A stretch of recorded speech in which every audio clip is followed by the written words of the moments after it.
اعوذ باللہ من الشیطان الرجیم بسم اللہ الرحمن الرحیم۔ معزز سامعین حضرات، السلام علیکم ورحمۃ اللہ وبرکاتہ۔ آج ہم جانیں گے حضرت موسیٰ علیہ السلام کی شروعاتی زندگی کے بارے میں، تو چلیے ویڈیو سٹارٹ کرتے ہیں۔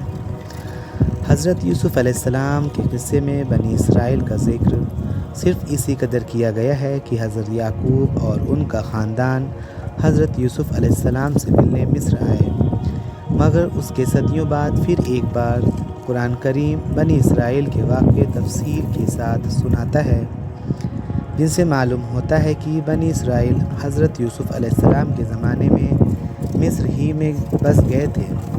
تورات سے اور تفصیل معلوم ہوتی ہے، اور یہ بھی کہ حضرت یوسف علیہ السلام نے فرعون سے اپنے باپ اور خاندان کے لیے ارض جاشان طلب کی، جو فرعون نے خوشی خوشی ان کے سپرد کر دی۔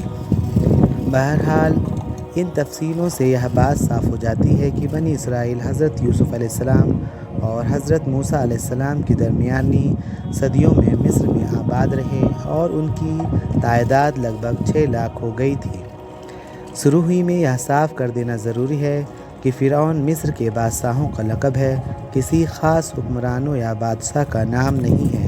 تاریخی اعتبار سے 3000 سال قبل مسیح سے شروع ہو کر سکندر اعظم کے زمانے تک فرعون کے 31 خاندان مصر پر حکمراں رہے ہیں۔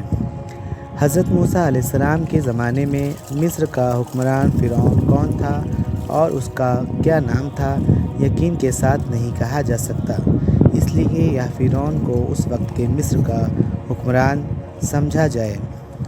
تورات میں ہے، اور تاریخ کے ماہر بھی کہتے ہیں کہ فرعون کو بنی اسرائیل کے ساتھ اس لیے دشمنی ہو گئی تھی کہ اس زمانے کے کاہنوں نجومیوں نے اس کو بتایا تھا کہ اس کی حکومت کا زوال ایک اسرائیلی لڑکے کے ہاتھ سے ہوگا، اور کچھ تاریخی روایتوں میں ہے کہ فرعون نے ایک بھیانک خواب دیکھا تھا جس کی تعبیر دربار کے نجومیوں اور کاہنوں نے وہی دی تھی، جس کا ذکر گزر چکا ہے۔ اس پر فرعون نے ایک جماعت کو اس لیے مقرر کیا کہ وہ تفصیل اور تلاش کے ساتھ اسرائیلی لڑکوں کو قتل کر دے اور لڑکیوں کو چھوڑ دیا کرے۔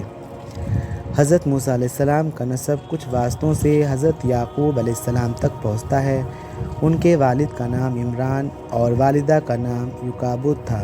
عمران کے گھر میں موسیٰ علیہ السلام کی پیدائش ایسے زمانے میں ہوئی جب کہ فرعون اسرائیلی لڑکوں کے قتل کا فیصلہ کر چکا تھا۔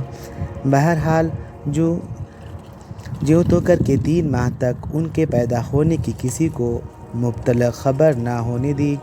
اس خاص اور نازک وقت میں آخر اللہ تعالیٰ نے مدد کی اور موسیٰ علیہ السلام کی والدہ کے دل میں یہ بات ڈال دی کہ ایک تابوت کی طرح صندوق بناؤ، جس پر رال اور روغن پالش کر دو تاکہ پانی اندر اثر نہ کر سکے، اور اس میں اس بچے کو حفاظت سے رکھ دو، اور پھر اس صندوق کو نیل ندی کے بہاؤ پر چھوڑ دو۔ موسیٰ علیہ السلام کی ماں نے ایسا ہی کیا، اور ساتھ ہی اپنی بڑی لڑکی موسیٰ کی بڑی بہن کو لگایا کہ وہ اس صندوق کے بہاؤ کے ساتھ کنارے کنارے چل کر صندوق کو نگاہ میں رکھے اور دیکھے کہ اللہ اس کی حفاظت کا وعدہ کس طرح پورا کرتا ہے، کیونکہ موسیٰ علیہ السلام کی والدہ کو اللہ تعالیٰ نے یہ بشارت پہلے ہی سنا دی تھی کہ ہم اس بچے کو تیری طرف لا کر دیں گے، اور یہ ہمارا پیغمبر اور رسول ہوگا۔ حضرت موسیٰ علیہ السلام کی بہن برابر صندوق کے بہاؤ کے ساتھ ساتھ کنارے کنارے نگرانی کرتی جا رہی تھی۔ انہوں نے دیکھا صندوق تیرتے ہوئے شاہی محل کے کنارے آ لگا، اور فرعون کے گھرانے میں سے ایک عورت نے خادموں کے ذریعے اس کو اٹھوا لیا اور شاہی محل میں لے گئی۔ حضرت موسیٰ علیہ السلام کی ہمشیرہ بہن یہ دیکھ کر بہت خوش ہوئی، اور حالات کی صحیح تفصیل معلوم کرنے کے لیے شاہی محل کی نوکرانیوں میں شامل ہو گئی۔ یہاں یہ بات ہو رہی تھی، ادھر حضرت موسیٰ علیہ السلام کی والدہ لطیفاً روبی کے انتظار میں آنکھیں پھیلائے ہوئے تھی کہ حضرت موسیٰ کی بہن نے آ کر پوری داستان کہہ سنائی اور کہا کہ اب تم چل کر اپنے بچے کو سینے سے لگاؤ اور آنکھیں ٹھنڈی کرو اور اس کا شکر ادا کرو کہ اس نے اپنا وعدہ پورا کیا۔ اس طرح اللہ تعالیٰ نے حضرت موسیٰ علیہ السلام کی پرورش کا پورا انتظام کر دیا۔ حضرت موسیٰ علیہ السلام ایک عرصے تک صاحب طبیعت میں بسر کرتے کرتے جوانی کے دور میں داخل ہوئے۔ تو نہایت مضبوط اور بہادر جوان نکلے۔ چہرے سے روب ٹپکتا اور باتوں میں ایک خاص وقار اور عظمت کو شان حاصل ہوتی تھی۔ ان کو یہ بھی معلوم ہو گیا تھا کہ وہ اسرائیلی ہیں اور مصری خاندانوں سے ان کی کوئی رشتہ داری نہیں ہے۔